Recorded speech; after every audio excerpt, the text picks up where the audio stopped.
31वें राष्ट्रीय बाल विज्ञान कांग्रेस के समापन अवसर पर पूरे देश से आए हुए एवं अन्य राष्ट्रों से जो सीबीएसई केंद्र के हमारे सीबीएसई स्कूल के संस्थान हैं, विद्यालयों से आए हुए सारे छात्र छात्राएं, शिक्षकगण, अभिभावकगण, मैं आप सबको इस कार्यक्रम में शामिल होने के लिए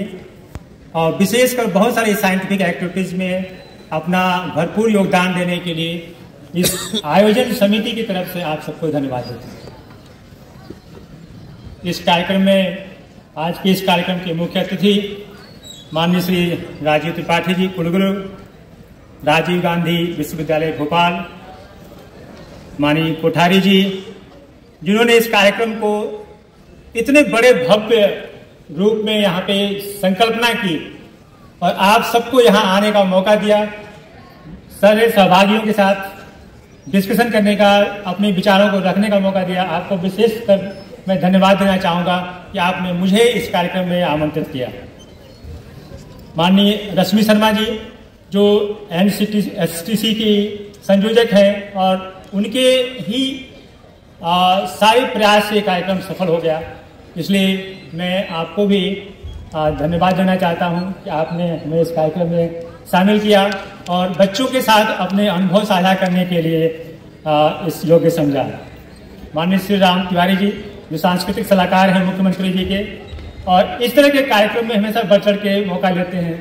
सर, ये बड़ा ही नेक काम है जिसमें आप एक्टिव रोल अपना अदा कर रहे हैं इसमें,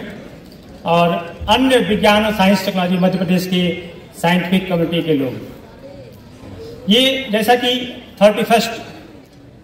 राष्ट्रीय बाल विज्ञान कांग्रेस का समापन अवसर है, सारे देश से और अन्य राष्ट्र से आए हुए विद्यार्थियों, आप सभी जानते हैं कि भारत एक ऐसी विकास की पड़ाव पर है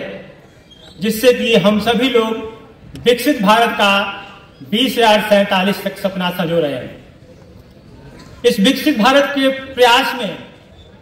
और इन उपलब्धियों को हासिल करने के लिए आप जैसे होनहार विद्यार्थियों का बहुत ही बड़ा योगदान होना है। आप सभी देश के होनहार विद्यार्थी हैं और विशेषकर आपके जो उम्र का एक पड़ाव है जिसमें आप 17 साल तक के 10 से 17 साल के बच्चे पूरे देश से आए हुए हैं, आप देश के उन होनहार 20% युवा वर्ग को रिप्रेजेंट करते हैं। इसलिए विकसित भारत के निर्माण में आपका एक विशेष योगदान है और इस तरह के कार्यक्रम का आयोजन निश्चित ही उसमें एक मील का पत्थर साबित होगा और इस इच्छा के साथ आप सबको मैं यहाँ आने के लिए बधाई देता हूँ। जैसा कि अभी माननीय कोठारी जी बता रहे थे कि इस कार्यक्रम में करीब 607 प्रेजेंटेशंस किए गए, ये निश्चित ही बड़ा सराहनीय कार्य है कि आपने अपनी व्यस्त शिक्षा के कार्यक्रमों में, जिसमें कि आज के दिन में हम सभी को जेई और नीट जैसे कार्यक्रमों के एग्जामिनेशंस को कंप्लीट करने का एक बड़ा सा प्रेशर रहता है, उसमें आपने विज्ञान में अनुसंधान करने की दृष्टि से अपने आप को उपयुक्त समय निकालकर इस कार्यक्रम में आपने अपना सहयोग दिया और इस कार्यक्रम को सफल बनाया। इसलिए आप सभी जो 700 लोग आए हुए हैं यहाँ पे, सब के सब धन्यवाद और विशेषकर बधाई के पात्र हैं कि आप यहाँ आए और एक अपना आपने एक्टिव रोल अदा किया है साइंस और विज्ञान के मेले में। आप में से बहुत सारे लोगों को विशेष इस प्रयास के लिए, आपकी सफलताओं के लिए, आपको फर्स्ट आने के लिए बहुत सारे इनाम और दूसरे मेडल्स भी दिए जाएंगे। लेकिन मैं तो ये कहता हूं, जो लोग पूरे राष्ट्र से यहाँ पे आए हैं इस कार्यक्रम में, आप सब एक अलग से स्पेशल लोग हैं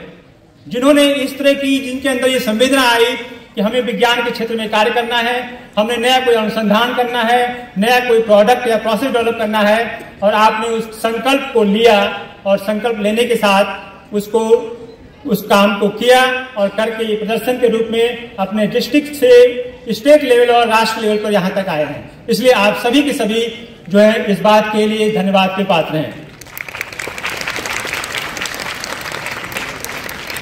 इस समय पूरे देश में आप सब देखेंगे तो पूरा देश विज्ञान के क्षेत्र में बहुत ही अग्रणी भूमिका अदा कर रहा है। भारत के इसरो के प्रयास से जो चंद्रयान और मंगलयान का जो प्रयास था प्रक्षेपण का, उसके कारण पूरे विश्व में भारत के विज्ञान के क्षेत्र में एक विशेष पहुंच हुई है, एक विशेष स्थिति हुई है। आज के डेट में मुझे ज्ञात है जब चंद्रयान हमारा सफल हुआ था तो विश्व के बहुत सारे वैज्ञानिक जो नासा और अन्य संस्थानों में काम कर रहे थे, उन्होंने इसरो में आकर के साइंटिस्ट के रूप में काम करने की अपनी इच्छा जाहिर की थी। ये एक बड़े ही उपलब्धि की बात है देश के लिए, हम सभी के लिए सम्मान की बात है। और आने वाले भारत के निर्माण में आप जैसे युवा वैज्ञानिकों का बहुत बड़ा अनुदान होने वाला है। इसमें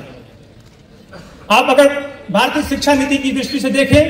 और भारत में होने वाले प्रयासों की दृष्टि से देखें तो इस समय बहुत सारे इनोवेशंस के ऊपर काम किए जा रहे हैं। Make in India, startup, skill India और इसके साथ साथ बहुत सारे ऐसे भारत सरकार के प्रयास हैं जो आपके विज्ञान के लिए गए सपनों को पूरा करने में सहयोग करने जा रहे हैं। इसलिए आप सबका आह्वान है कि आप अपने सपनों को संजोएं, आप सपना देखें कि विज्ञान को आप कैसे वो स्थान दे सकते हैं अपनी दृष्टि से, साइंटिफिक विचारों से, दृष्टि से, और उनका कैसे उपयोग समाज के निर्माण में, और विशेष करके इस कार्यक्रम की जो थीम थी जिसमें एनवायरमेंट को लेकर के बहुत चर्चा की गई, उनके लिए आपका क्या सहयोग हो सकता है। हमारी राष्ट्रीय शिक्षा नीति की अगर आप चर्चा करें तो उसमें एक नया जो सबसे मुझे लगता है जो अनोखा चीज है कि हमारी राष्ट्रीय शिक्षा नीति में आज के डेट में जो शिक्षा नीति की जो पॉलिसीज हैं, जो गाइडलाइंस हैं, वो कहती हैं कि शिक्षा जो है उसका मूल रोजगार परक से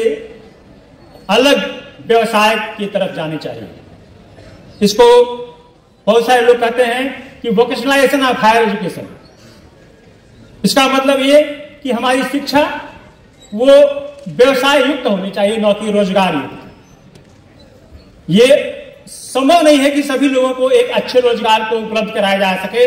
बिना व्यवसाय के क्षेत्र में काम किए। इसलिए आप देखें तो भारत सरकार ने अपनी शिक्षा नीति के माध्यम से 10वीं से ही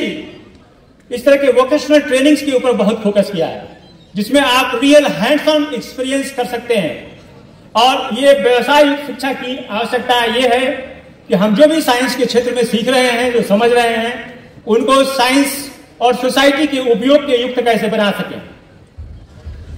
सोसाइटी के युक्त बनाने की इस विधि को हम कह सकते हैं कि हम नॉलेज को एप्लीकेशन में कन्वर्ट करने जा रहे हैं।